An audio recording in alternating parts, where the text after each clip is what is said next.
Hi there. This is Dr. Kim Eagles, and I'm so excited to present one of my students that has done a terrific job of her intercultural relationship presentation. Let's take a look. Hi, my name is Anna Mowbray, and this is my presentation on intercultural relationships, and more specifically, how cultural perspectives, differences, and ethics play a role in intercultural communication. So first off, relating to relationships, different ways that cultures raise their youth and establish moral values can ultimately affect the relationship development between cultures. So many popular cultural factors can be closely tied to beliefs that we associate with morals. Culture is made up of the beliefs, manners, and social institutions that define a certain group of people or region. Things like family values, religious practices, and common nonverbal communication techniques can influence how people of certain cultures interact amongst themselves or amongst other cultures. Cultural factors dealing with collectivist versus individualist societies tend to be a huge part of how different cultural groups interact. For instance, people of the Hindu culture very much value closeness between people in group-oriented settings. American culture, on the other hand, can be very much dominated by individualist mindsets where people are less touchy-feely and more independent. So if an American visited India, they might be greeted with lots of hugs and gifts, which might make them feel a little uncomfortable or out of place since those type of mannerisms aren't usually custom in the United States. Once the differences between collective and individual cultures are learned and shared, it becomes easier for the human race as a whole to be more open and accepting towards building strong relationships with other cultures. When you learn more about the family values, religious practices, and forms of nonverbal communication of culturally diverse friends, the love of culture spreads and offensive stereotypes can be broken.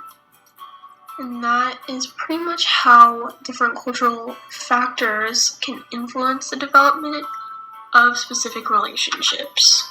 As far as perspectives go, different perspectives can have really large impacts on how relationships between cultures develop, maintain themselves, or end. So this slide is mainly just about different ways that people approach these relationships and kind of think about them. So across the board, humans are generally pretty open to accepting other cultures and learning about their lifestyles.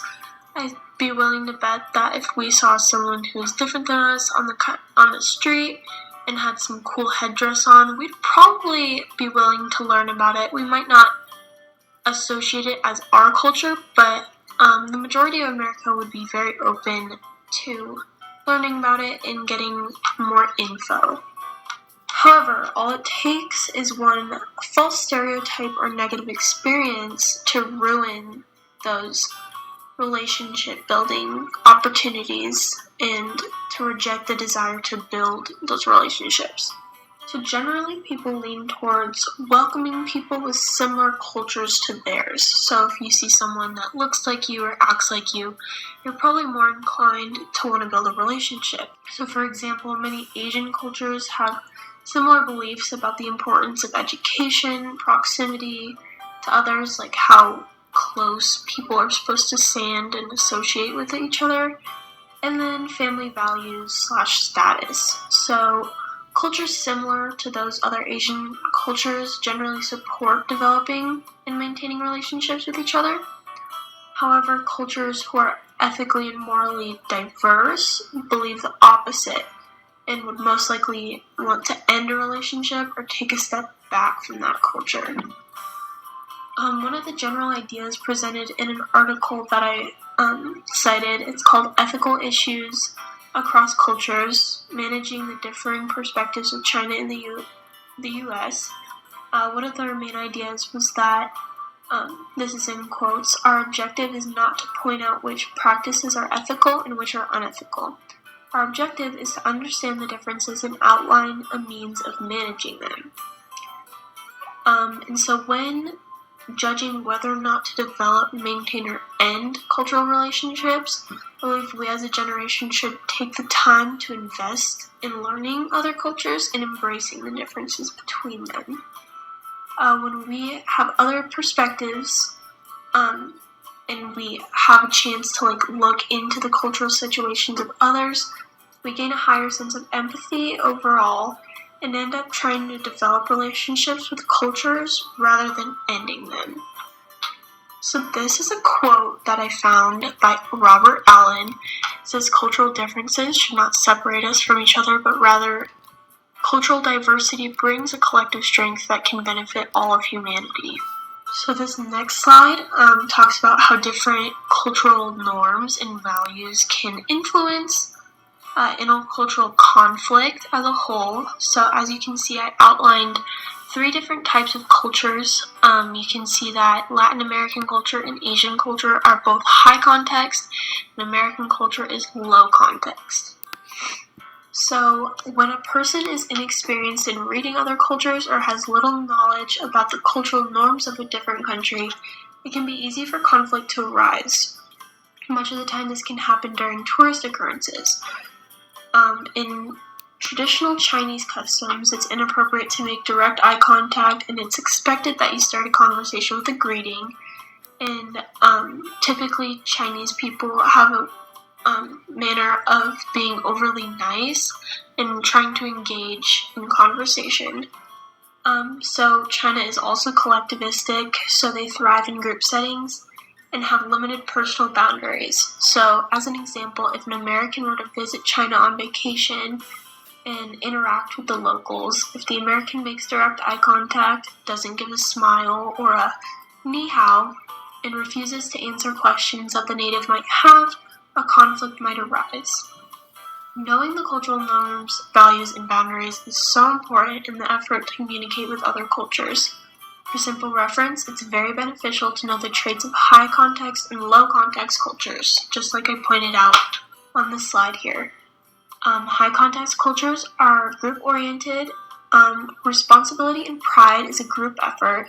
Nonverbal communication is common. People are sensitive to conflict. People share very close proximity.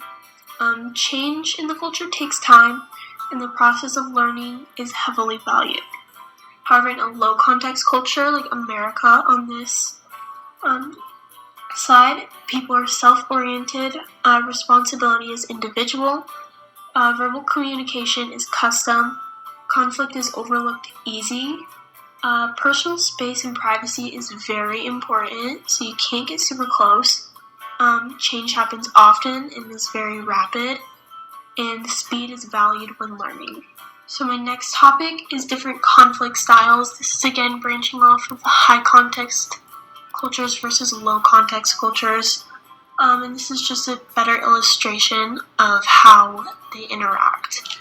So as you can see on the left, I have characteristics of high context cultures, and on the right, low context cultures. So Western cultures like America and Europe are low context cultures. These cultures are more individualistic and verbal communication based, and because of that, conflicts tend to be a lot more direct and in your face. Low context cultures also enjoy dominating their opponent and will do pretty much anything to verbally settle the conflict. Individualist cultures, which is the same thing as low context, they also value speed and efficiency, so they'll usually try to be short and sweet about their conflicts. As for the high context cultures, those consist of more southern and eastern cultures like Asia and South America. These cultures are collectivistic and non-verbally based, so conflicts are usually indirect and more passive. These cultures also tend to be more timid and will try to compromise and best suit the needs of the entire group rather than themselves. These high context cultures value the process of things, so conflicts might be dragged out a little bit longer in order to find the best solution to help the most people. So all in all, it's very important to just really know the cultures you're talking about so you can better suit your needs and understand how they communicate so you can communicate geared towards them. Here are my sources. I have 1, 2, 3, 4, 5. And lastly, I'd just like to thank you for watching and listening, and I hope you have a great day. Thank you. Thank you, Anna. What a great job. This shows what effective studying can do. Thank you so much. See you next time.